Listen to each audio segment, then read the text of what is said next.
Monday morning in Jakarta, Indonesia, I rise around 6 a.m. to begin the household chores before heading off to work. As the oldest daughter of the family, there's a sense of responsibility taking care of my parents as they become closer to the age where they're unable to work. I walk into the living room to start the day, greet my parents by shaking their hands and a kiss on each cheek. I will also then start the daily chores such as doing dishes or washing clothes. Once that's completed, I'll quickly shower and head off to my job where I will work 8 to 5. During my 8 to 5 is where a lot of the important communication norms will come into play. Most communication in Indonesia is indirect. This is to avoid upsetting people's feelings and resulting in someone thinking poorly of them.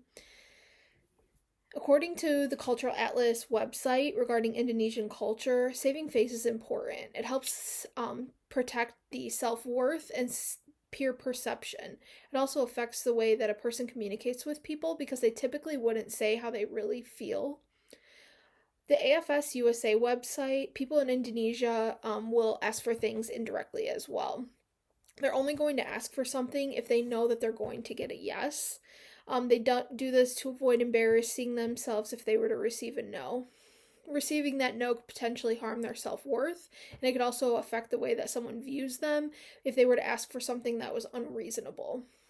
After my commute into work, which typically takes 1 to 2 hours due to the amount of traffic within the city, I begin my work duties. I come across an issue that was caused by my direct supervisor. Due to the cultural norms regarding communication here, I will not address this with my supervisor. It's very important to keep everything harmonious in Indonesia. Culture Factor's cultural comparison tool states that it is common to keep to themselves if they are upset or angry with someone. You would then continue to smile and be polite as if things were normal. This is intended to keep harmony within personal and workplace relationships. And in Indonesia, direct communication is seen as threatening. So, this could be another reason that the indirect conversations happen. In the Exploring Intercultural Communication in Indonesia Cultural Values Journal, it talks about collectivism. That is an important cultural value in Indonesia. This is to keep the needs of the group more important than the individual. It leads to indirect communication and people not bringing up their needs or wants, more concerned with what the group's needs and wants are. They hope that through the indirect communication, they're able to express their needs and wants, but they won't come outright and ask for anything that they might need. After I leave for work, I'm going to begin my long commute back home. Usually spend my time thinking about the meal that I'll prepare for myself, my parents, my siblings. In Indonesia, it's important that the children take care of the parents and sometimes their siblings if necessary. And I will likely continue to live with my family after I'm married. This is a big cultural norm there.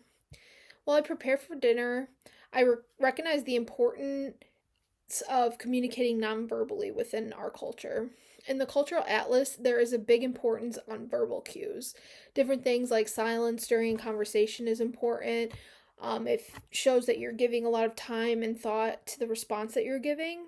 Eye contact is what's given to older people and people of higher social status because it shows respect.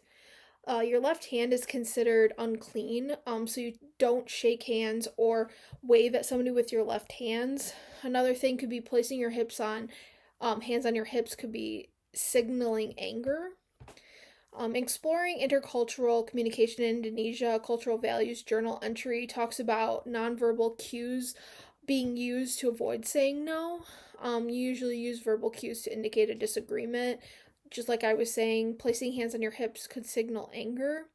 This is done through body language and facial expressions. It contributes to the importance of saving face in the culture. After serving dinner is completed and I've put my younger siblings to bed, I'll be going out for a few friends that I met through work and school. Indonesia is multicultural and many languages are spoke here, so in my friend group we rely on linguistic signs. This helps when there is a language barrier. The book Language, Migration, Identity, Neighborhood Talk in Indonesia speaks about during meetings that many people attending are speaking different languages, so using different linguistic signs helps people to communicate. This can also, though, cause miscommunications, which tend to be common in this country because of the indirect communication style. After a nice night out with my friends, I head home to repeat again tomorrow.